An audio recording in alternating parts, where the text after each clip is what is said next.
Times of Tamil Nadu நேயர்களுக்கு வணக்கம். உங்கள் எல்லாருக்குமே நல்லா தெரியும், நடிகர் விஜய் அவர்கள் அரசியலுக்குள்ளே வந்துட்டாரு அப்படின்ற விஷயம். இந்த தேர்தலெல்லாம் போட்டியிட்டு பிரச்சாரம் பண்ணி ஜெயிச்சு அதுக்கப்புறம் சர்க்கார் ஒன்று அமைப்பாங்கல்ல, நாங்கள் சர்க்கார் அமைச்சிட்டு தேர்தலில் நிற்க போகிறோம். அவர் அரசியலுக்குள்ளே வந்தது பார்த்தீங்கன்னா மற்றவங்களுக்கு எந்த அளவுக்கு சந்தோஷத்தை கொடுத்து சொல்லியோ அவங்க ரசிகர்கள் பயங்கரமாக கொண்டாடிக்கிட்டு இருக்காங்க. தலைவர் அரசியலுக்கு வந்துட்டாரு, இனிமேல் பாரு தமிழ்நாட்டுடைய நிலைமையை அப்படி இப்படின்னு சொல்லிட்டு பயங்கரமாக ட்ரெண்ட் பண்ணிக்கிட்டு இருக்காங்க.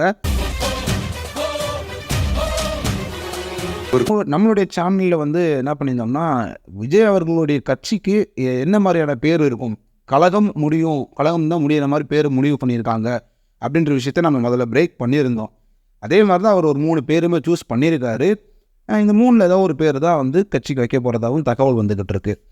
ஸோ விஜய் அவர்களுடைய இந்த அரசியல் வருகை அவங்க ரசிகர்கள் எப்படி பார்க்குறாங்க, அரசியல் தெரிந்த நபர்கள் இது எப்படி எந்த மாதிரி எதிர்பார்க்குறாங்க அப்படின்னு பார்த்தீங்கன்னா, இவருடைய அரசியல் திராவிட அரசியலாக இருக்குமா, தமிழ் தேசிய அரசியலாக இருக்குமா, இல்லாட்டி கம்யூனிசம் இந்த மாதிரி வித்தியாசம் வேறு ஏதாச்சும் ஒன்றா இருக்குமா, இல்லாட்டி எதுவுமே இல்லாத புது ஒன்றா இருக்குமா அப்படின்ற மாதிரிலாம் யோசிச்சுக்கிட்டு இருக்காங்க.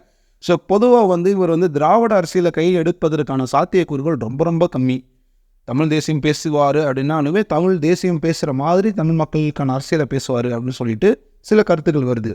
ஓவராலாக பார்க்கும்போது அவருடைய ரசிகர்களுக்கு இது மிகப்பெரிய கூஸ் பம்ஸாக தான் இருக்குது. அவர் கட்சி ஆரம்பிக்க போகிறேன்னு சொன்னார், ஆரம்பித்தார், மக்கள் இயக்க ஆரம்பித்தாங்க, நிறைய ஹெல்ப் பண்ணாங்க, கட்சியை ரிஜிஸ்டர் பண்ண போயிட்டாங்க, அடுத்த கட்சி பேரை சூஸ் பண்ண போகிறாங்க, அடுத்த எலெக்ஷன் அனுப்பாங்க, ஜெயிப்பாங்க அப்படின்ற லெவலுக்கு அவங்க பயங்கரமாக கொண்டு போயிட்டுருக்காங்க. ஸோ விஜயுடைய இந்த அரசியல் வருகை ரசிகர்களுக்கும் சரி, சில சாமானிய பொதுமக்களுக்குமே சரி நல்ல சந்தோஷத்தை தான் கொடுத்துருக்கு. இன்றைக்கி பார்த்தீங்கன்னா விஜயுடைய ரசிகர்கள் தலைவர் விஜய் அப்படின்னு சொல்லிட்டு ஒரு ஹேஷ்டேக் பயங்கரமாக ட்ரெண்ட் பண்ணிகிட்டு இருக்காங்க.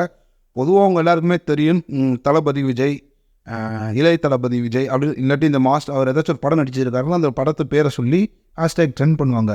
ஃபஸ்ட் டைம் பார்த்தீங்கன்னா தலைவர் விஜய் அப்படின்னு சொல்லிட்டு ஒரு ஹேஷ்டேக் ட்ரெண்ட் பண்ணுறாங்க. ஸோ இதில் நம்ம என்ன புரிஞ்சுக்கலாம் அப்படின்னு பார்த்தீங்கன்னா, விஜயுடைய ரசிகர்கள் அவர் இத்தனை நாள் நடிகராக பார்த்துட்டு இருந்த அவர்களுடைய ரசிகர்கள் இன்றைக்கி தலைவராக பார்க்குற அளவுக்கு அவங்க தலைவராக ஏற்றுக்கிட்டாங்க அப்படின்றத நம்மளால் புரிஞ்சிக்க முடியுது. ஸோ பொறுத்திருந்து பார்ப்போம் அவருடைய அரசியல் வருகை எப்படி இருக்கும், மற்ற கட்சிகளுக்கு எந்த மாதிரியான இம்பேக்டை ஏற்படுத்தும் அப்படின்றத. நன்றி.